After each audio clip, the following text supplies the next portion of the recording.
Alright guys,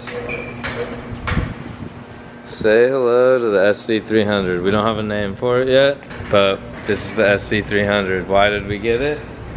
It's an extra practice car, and then let's talk about why you would need this car, baby blue, the main car, and why would you need this, is what you guys are thinking. Part of the reason is because this is a little complicated, a little complex, and too much horsepower for a lot of the track. So maybe that's overbuilt, but then the baby blue works good on like tracks that need like 400, like 450 horsepower, and it can keep up with like Matt Field's demo car or something, or one of Odie's demo cars, because it makes 650 horsepower. If you needed to, you turn up the boost. So this car needs to be very, very simple. This was a really good deal. It has a lot of miles. Let's jump in here and just give you like a little tour of the car, and I'll explain a couple things. So it's a little more luxury than, you know, like a normal Supra would be, but all in all it's very similar to a Supra. So wheelbase is 3 inches longer, something that might make it easier to drift because it's a little like less snappy, so it'd be a little more graceful. Things like that you wouldn't notice on a super short, slow speed track, but I have a list that I made of what we'll need to convert this into a drift car. But what my plan was is have a drift car that's low power that I could street drive to the track and use 2 sets of tires, one set being in like the trunk of this car, which is a massive trunk compared to cars I'm used to, and then another thing being that it's just cheaper, easier to like get there, street drive a car there and drive away. I guess if you had like a big giant accident, you're not gonna street drive home. I don't know what the future holds, but my thought was just simplify it and make it less powerful. Still gonna be reliable like the other 2 cars are, but it's just simple. So I have a list of a couple things I'm gonna switch, but I just wanted you to see it has 236,000 miles on it. So I'm gonna turn it off, and then I'm gonna open the trunk, we'll look in there. I'm gonna open the hood, will look in there. As you can see, it's a very complete interior. This is a 2000 model, so it's the last year they made a SC300. The reason I wanted this one was because it was cheap, but the reason I wanted a SC is because it shares the suspension components of a Supra, so I have spares, and like stuff like coilovers can be interchangeable, things like that. So it can once again get hand-me-downs that the Pro car had and or the baby blue had.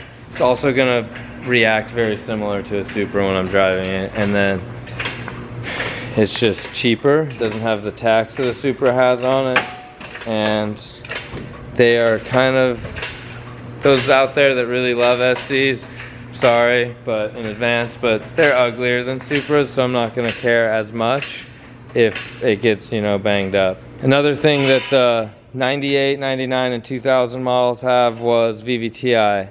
So what you get with VVTi is a little more, tiny bit more horsepower. The cool thing is you get no distributor. So now there's no distributor on this side, which means there's less headache, less things going that could go wrong. It's like more modern. And my thought was drive it a little bit in an NA form, and then after, like, we'll manual swap it obviously, but in NA form for a little while until you're like, this is just too heavy of a car, it barely lets you do what you want to do, and I need to be able to drift 3rd gear or whatever the case is. We're not there yet, so we don't know exactly, but and then when that happens, we can do an NAT swap and add a Pro EFI 112 on here, and I'll finally finish that wire harness that I've been talking about that I want to do.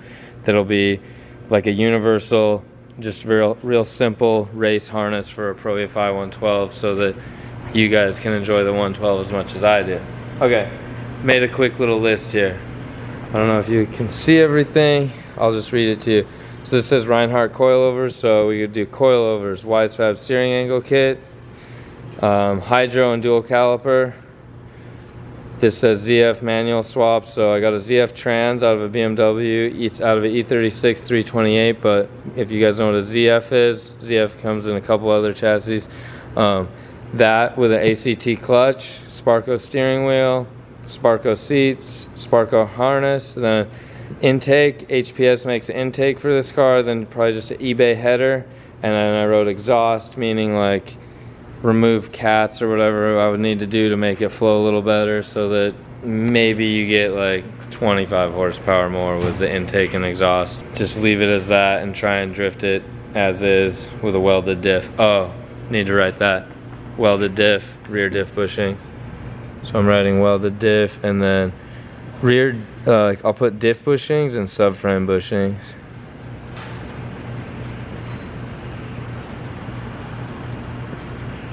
So that's kind of the list of what we need to do. Surprisingly, this car is like, it has its issues.